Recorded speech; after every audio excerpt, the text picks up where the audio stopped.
Hi there guys, my name is Travis Phil. I'm a rig welder from Edmonton, Alberta, Canada. Today we're going to be doing a structural welding certification on Klay and James here. This is a welding certification that we do in Canada. Klay will be doing the 1G, the flat position, and the 4G, the overhead position, while James here is going to be doing the 2G, the horizontal, and the 3G, the vertical up.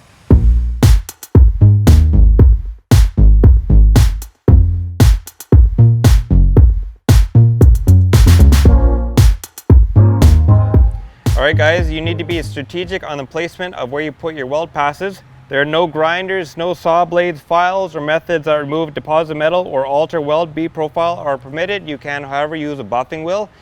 Klay, you'll be doing the 1G, the flat position, and the gap distance is 13 millimeters. I want you to put your placement on the square side. You weld 4.5 inches up. Next, you weld 1.5 inches up on the bevel. You stop and you show me because I want to see your starts and stops. James, you'll be doing the 2G horizontal. Your gap distance is 8 millimeters. You'll be welding the full entirety of the square side because I am assuming that you have your 1G position already. So you'll be welding the entirety. And then I want you to weld, and these are actually opposite, but I want you to weld 1.5 inches in and then come out and show me. I want to see your bead placement and also starts and stops.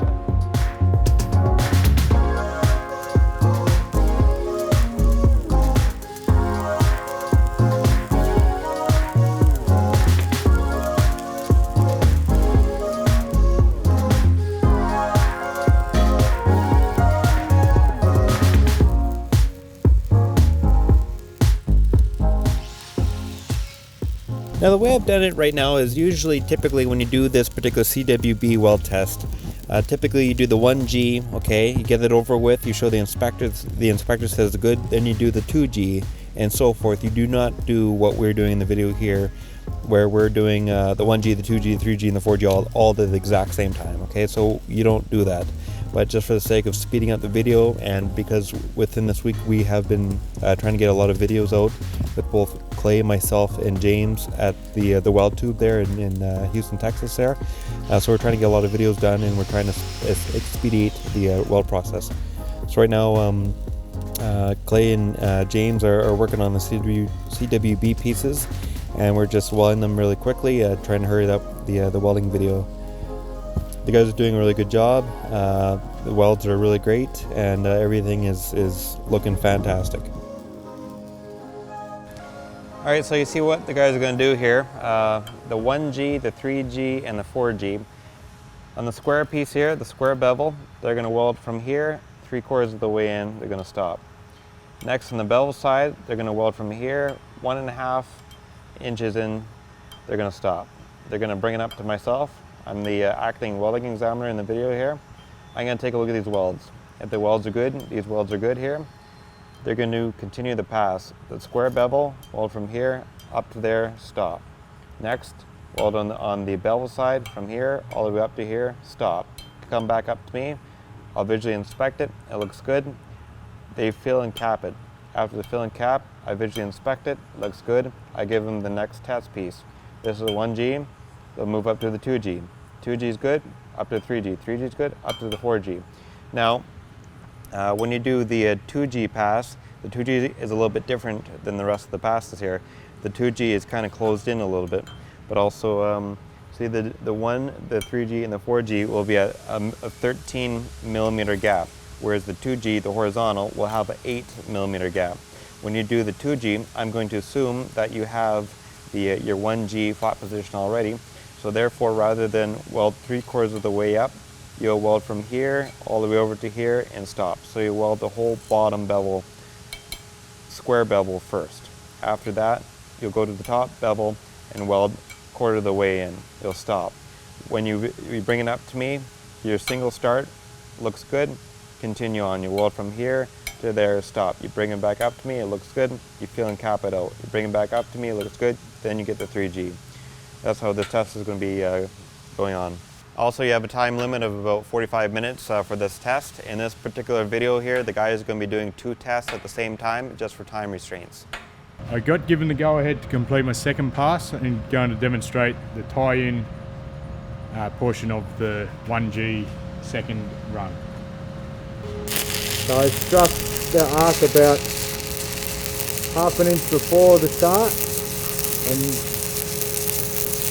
just moved back into that crater I left and just continued on.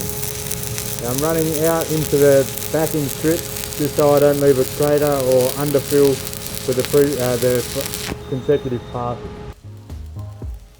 So the guys are doing a fill pass here.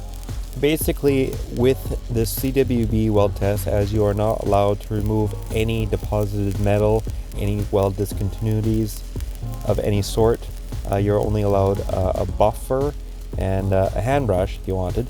But basically, a welder needs to be strategic as to where each individual passes are to be placed. Do not leave any, say like a really tight V groove or any weld beads too close together where you cannot get down into the groove there to deposit metal. It's fortunate that you can, with 718, you can crank the current up and kind of burn out what you need to burn out, but you can also change the arc force, adjust the amperage and voltage in the weld puddle, and be able to dig and chew your way out of any weld defects you may leave. But for the most part, you just need to be strategic for this particular weld test, the CWB weld test.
In conjunction with the bending of the straps, we're going to macro and just see exactly what is going on. We've got it up to a quite a good polish, probably not as high as we could get. We've got some 5% Untitled etch, and we'll just apply some of that to the polished surface.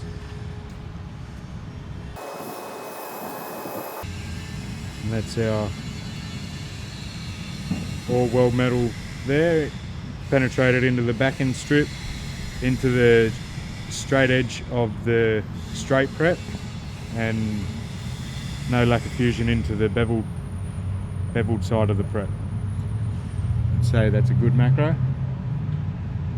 The etch kit also came with some Fry's reagent, which will just create a bigger contrast between the base metal, the all weld metal, and the base metal of the back end strap.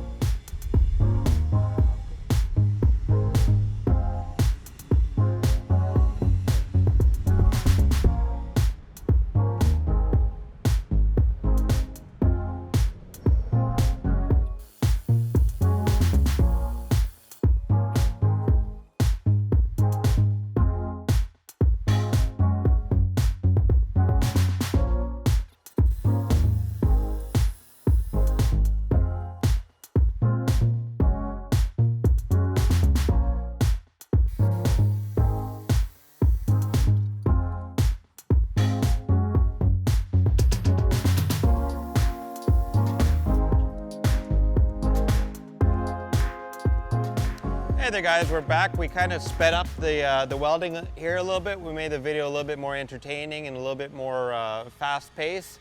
But if you are more interested in CWB, please add some comments, questions, and maybe we can even do a series on CWB and also other structural welding.